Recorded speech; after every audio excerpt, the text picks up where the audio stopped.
আমরা আজ বিজ্ঞ আদালতে আত্মসমর্পণপূর্বক জামিনের প্রার্থনা করেছিলাম। বিজ্ঞ আদালত জামিনের প্রার্থনা মঞ্জুর করেছেন এবং পরিমণি জামিনপ্রাপ্ত। এখন শর্ত জুড়ে দিয়েছিলেন না জামিনের ক্ষেত্রে দিয়েছেন কিনা? না, বিজ্ঞ আদালত কোনো শর্ত দেয়নি।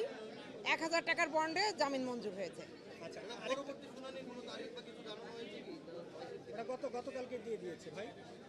আরেকটা বিষয় পরিষ্কার হতে চাই, সেটা হচ্ছে যে আমরা দেখলাম যে গণমাধ্যমে কথা বলা নিয়ে আদালত বেশ কিছু প্রশ্ন করেছেন। কি বলেছেন একটু যদি আমাদেরকে বলতেন। বিজ্ঞ আদালত বলেছেন যে আইনজীবী এবং গণমাধ্যম কর্মী আপনাদেরকে মামলার প্রচারণার বিষয়ে সংযত হওয়ার জন্য বিজ্ঞ আদালত আহ্বান জানিয়েছেন, যাতে যথাযথ তথ্যটা যায় এবং আদালতের যে বিষয়গুলো একান্তই বিচারিক সেই বিষয়গুলো যাতে বাইরে না যায়, এই বিষয়ে বিজ্ঞ আদালত বিজ্ঞ আদালত একটু সতর্ক থাকার জন্য বলেছেন সবাইকে। আপনি তো পরিমণির আইনজীবী। পরিমণি একটি মামলা করেছে ব্যবসায়ী নাসিরউদ্দিনের বিরুদ্ধে হত্যা চেষ্টা, সেখানে আরেকটি একই ঘটনায় সেই বোট ক্লাবের তার বিরুদ্ধে আরেকটি মামলা চার্জ গঠন হয়ে গেল।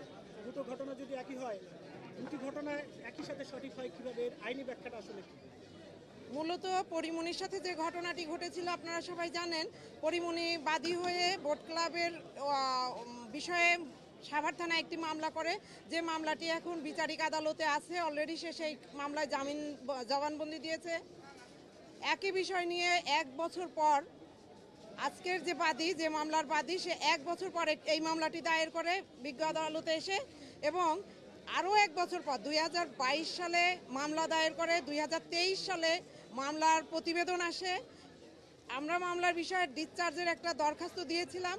বিজ্ঞ আদালত আমাদের সময়ের দরখাস্ত নামঞ্জুর করে চার্জ ফ্রেম করেছেন বিধায় আমরা বিজ্ঞ আদালতে ডিসচার্জের দরখাস্তটি শুনানি করতে পারিনি। তবে আমরা মনে করি যে এই বিষয়ে আরেকটি মামলা চলমান থাকা সঠিক হয়নি বলে আমরা আইনজীবীরা মনে করেছি বলেই দরখাস্ত দিয়েছিলাম।